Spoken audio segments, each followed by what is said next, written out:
Sadnam. We are Jen and Ramtin from Heart Center Revolution. Our intention with this podcast is to share the best of Kundalini Yoga and conscious living with you so you can live a more heart-centered life.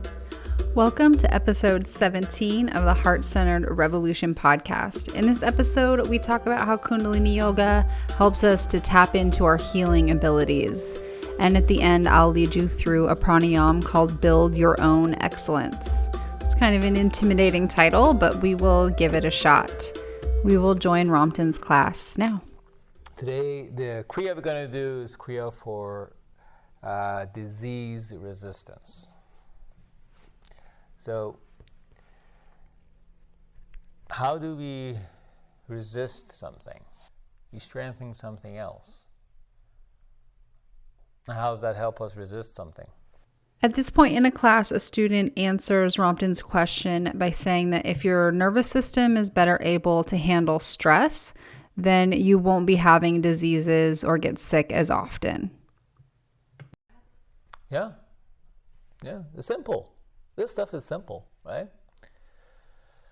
It's simple because the complexity of our system, the complexity of our biology, physiology, the complexity of the brain is part of really biology, but is kind of the facilitator between our physical existence and our more subtle energy existence, our mind. And the functionality of the brain, communicates between the two. Helps our body communicate through the brain to the mind, to the field energy, and the other way around. So the complexity of this system that works in an automatic way, in an automated way, allows us to consciously enjoy life. And the more we do the things through exercising, the kriyas we do, the meditations we do to clear the pathways, to clear the channels of communication, and enhance, and through that clarity of the communication between our mind and body, between the channels, that clarity through the channels helps us focus on what we want to focus at a time that we need to focus on something. And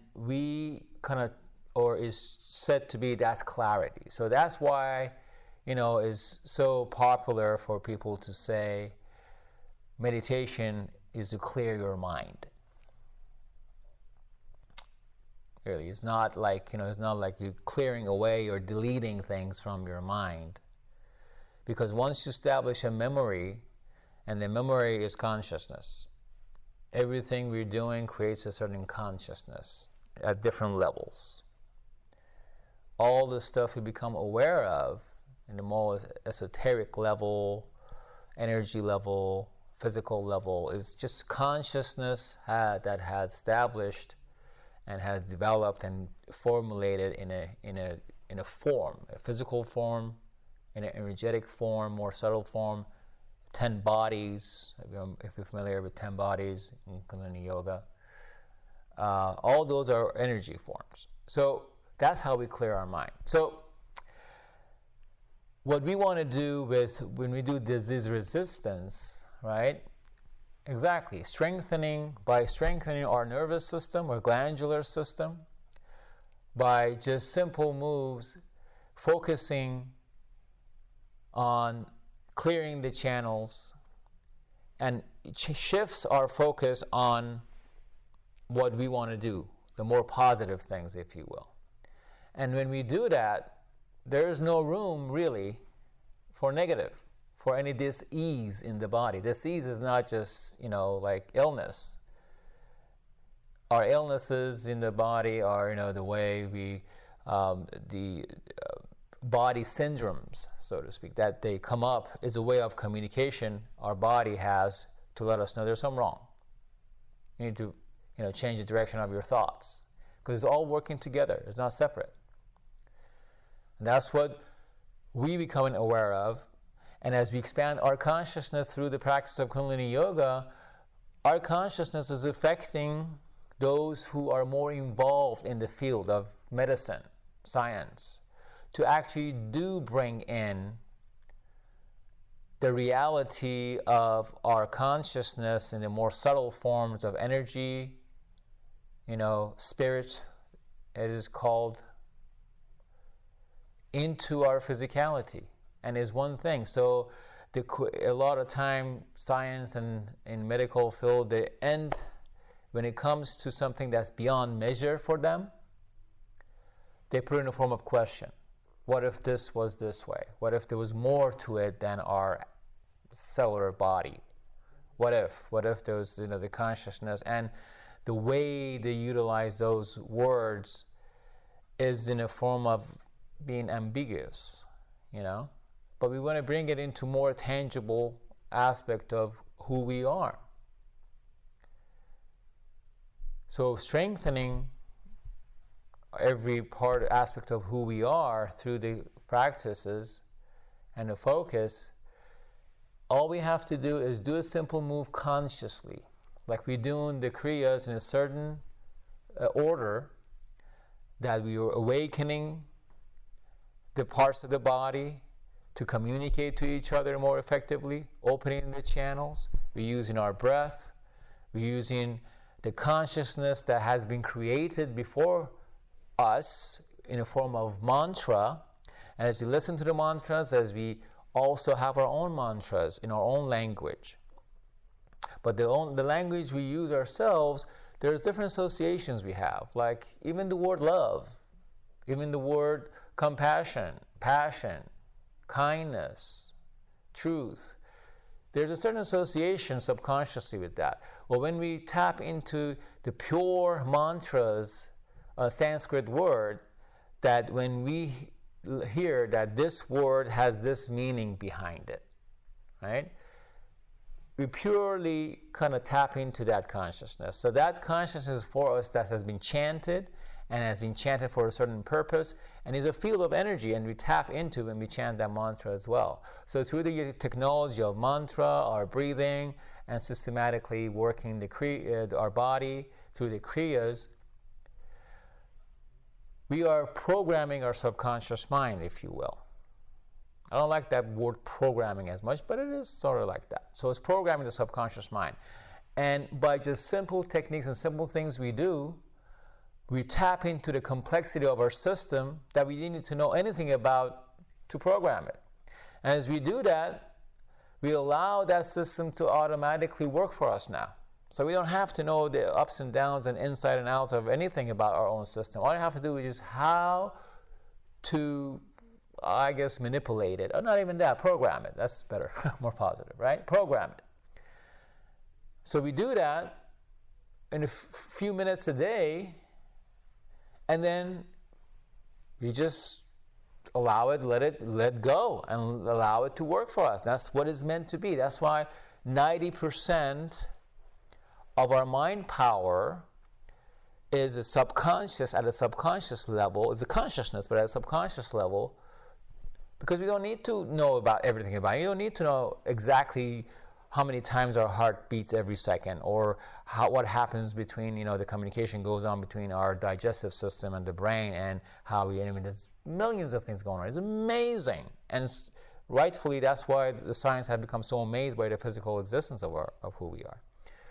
All we need to do, and then as we do that, we create that strength and positivity through the mantras, through the breathing, through the exercises, strengthening that area that we want to focus on, and trust. And the trust comes with experience as well, and the belief, and goes beyond. That is going to resist now. We don't need to do anything else. That creates a belief system in that area. We get to not to worry about, cold weather, hot weather, viruses, diseases, as opposed to conditioning our mind that yes, cold weather, this season is the flu season. This season is this. This is, all that, and I have to go get vaccinated. I better, buy more, have, my drugs, set up for myself if I have catch a cold or whatever. You don't need to rely on any external stuff. We strengthen that inner power, inner system within. Trust that it's going to work. Not worry about the complexity of it. And consciously live our life, enjoy our life. And they work together. The more we are conscious of what's going on in each moment, that's conscious living. By having our subconscious programmed in a way, the more we are able to, now the more support we get through that system to live consciously. And that's what we want to dwell in continuously, not the problems, not the diseases, not the worries around. And just notice how that shifts everything, not only within you, but in your environment and beyond. And setting the foundation, allowing everything else now to come to your world, the systems of economy, everything else. Okay? So that's what these simple practices do for us. The realizations, the awareness we're talking about, this is it within us. And self-awareness is not easy because it brings up some things that we're not too crazy about. Right? We don't like to know about ourselves. But that's the courage, and that's what, again, we're shifting all the energy, and that's why it's good to know every aspect of this technology called Kundalini Yoga, about the chakra systems, our 10 bodies, our breathing, what does that do, our pranayams, our mantras, the meditations that work together. Why do we do it in a classroom, in a setting like this? Why would you go through the whole process and not just do some stretches and just leave? Why do we have the meditation? Why do we tune in? It's the very foundation of any class, any practice we do. Why do we tune in? Why Yogi Bhajan saw someone singing in the back of the class the Long Time Sunshine music song and said, ooh. It wasn't by just accident. It wasn't just something just like he liked the sound of it. It's just something within him, that wisdom turned on and said, this is what's going to complete our practice. It came to him. It resonated through the words, through the songs. That's not the ending of the classroom, but it's not really the ending of our practice. And that wraps up Ramtin's class. Before we get into the pranayam, I wanted to share a notion. As I was listening to him talking, I was thinking about this concept that we get messages on different realms, or like energetic realms. So at first, like if something's wrong or our attention needs to be called to something, it comes through the spiritual realm. And then if we don't address the issue, or we don't pay attention to it, or sometimes we're just not aware, that's a very hard realm to always stay attuned to because we're so distracted by the physical realm of life that we're in. So first we get messages or information from the spiritual realm, and if we can listen to it or address any issues there, awesome. And then it comes to us through our intuition in thought form. And so that's why listening to our intuition is so important, because we can sidestep a lot of diseases or discomfort if we can follow our intuition or listen to our intuition. So if we don't address something when it comes into our thought form or the intuitive form, then it will create an emotion. So you'll have a negative feeling. And again, that negative feeling or emotion is just trying to call your attention to something. There's a lesson to be learned. There's a shift to be made. There's a boundary to be set, maybe forgiveness to be given. So the emotional realm Like I said, once it comes through spiritual, then thought form, then emotional. And then if we're still not dealing with it, it'll manifest in physical symptoms. So in getting, flu and colds frequently, or even more serious illnesses, can be tied back to emotions that haven't been dealt with, and emotions that haven't been dealt with can be tied back to intuitions and thoughts that haven't been dealt with.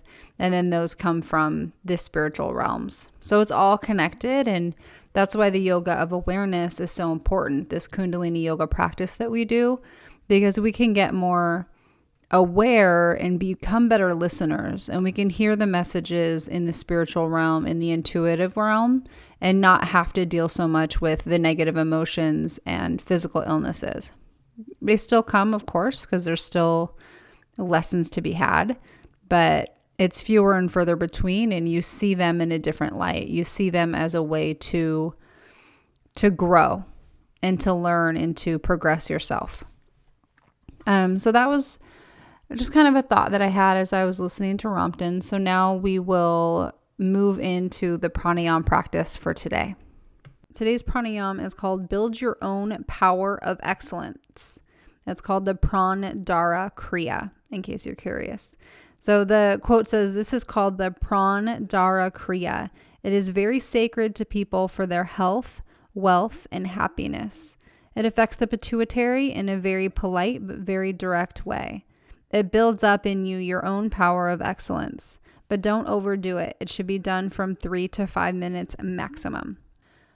Speaking of not overdoing it, I also do not recommend you doing this pranayam while you're driving. It can create some head shifts and altered state of consciousness. It's very powerful, even though it seems subtle. So if you're driving, please don't do this. You can just listen to the pranayam and do long, deep breathing, and then give it a shot when you are not operating heavy machinery. So we'll do about 3 minutes of this one today. It's pretty simple, but very, very powerful. And so what we're going to do is pucker your lips. So like you're going to make a kissy face. And then you'll inhale in through your mouth, through your puckered lips. But a full, complete, powerful, but quick breath, like in one count. And then exhale through your nose in one stroke. Inhale through the mouth, through puckered lips. Exhale through the nose. Powerful. So it'll be one stroke of each. So if you've started and gone along with me, go ahead and relax your breath. We'll get into position. I just wanted to explain it to you before we got started. So come into a seated posture if you can. If you're driving or walking, of course, you'll get grounded in any way that you can. But if you're seated, have your sit bones connect with the earth. As you rest into the earth, your heart and shoulders lift, shoulders come up, back and down. Heart is open and proud. The crown of the head is up towards the heavens, but the chin is gently tucked down and back so that you can feel some gentle space in the back of the neck. For now, we're going to close our eyes and focus them at the third eye as we do a couple long, deep breaths. So inhale deeply, filling up the belly, the ribs, and the chest. Exhaling, the shoulders fall, ribs knit together, navel back to spine. One more long, deep breath, inhaling belly, ribs, and chest. Exhaling, chest, ribs, and belly. Wonderful. So this pranayama is a little bit different in that your eyes are open. So you can keep them open. I would recommend finding something to focus on. It might help it be a little bit more meditative. And so with your eyes open, focused on the eye gaze or drishti, whatever you choose that's in front of you, we'll begin the breathing pattern now. So inhale through the mouth, through puckered lips in one stroke. Exhale through the nose. Inhale lips.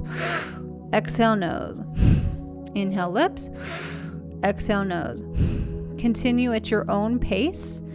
It's one stroke in, one stroke out. So they should be powerful, complete, inhales and exhales.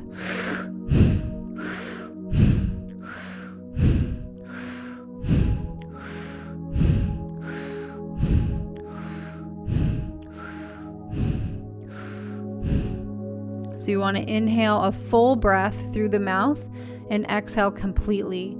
The breath should be heavy and it will purify you.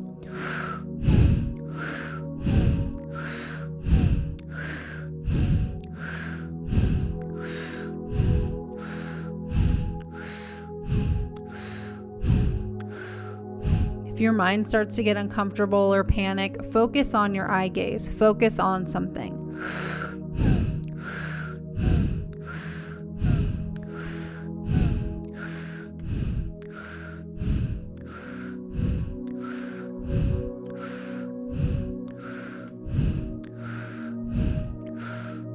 If you start to get lightheaded, just slow the breath down. Keep it complete, but slow it down.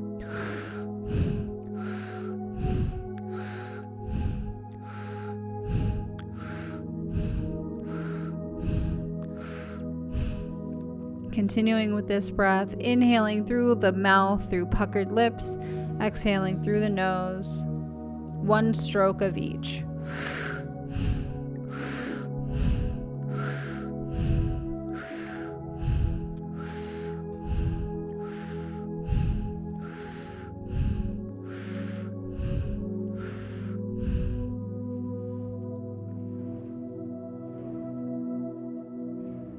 Beautiful. Keep it up.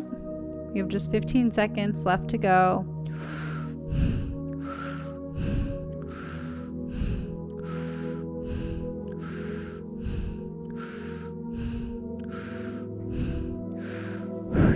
Awesome. Inhale deeply.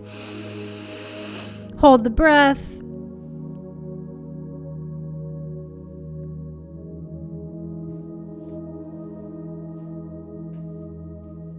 Exhale completely. Inhale again. Suspend the breath just for 5 seconds this time.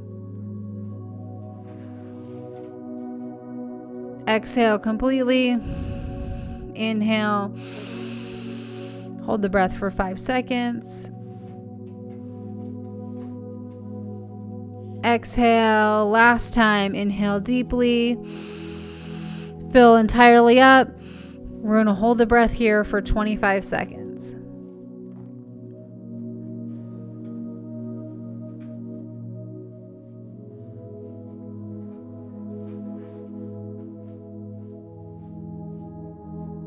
If you're struggling, just sip in a little bit of air.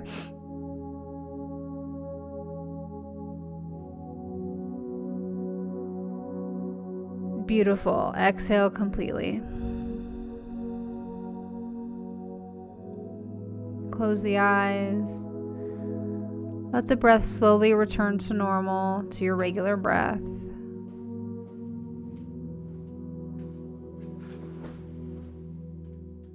Check in with your mental, emotional, and spiritual state. See what the effect of this pranayama was on you today. Wonderful. You can blink your eyes open when you are ready. Okay, that just about wraps up the 17th episode of Heart-Centered Revolution podcast. If you haven't already, please head on over to iTunes and rate and review our podcast. It really helps us out with them, and it helps them share the news of Kundalini through our podcast with other would-be listeners. We love you, and we will see you next time. May the longtime sun shine upon you. Sat Nam.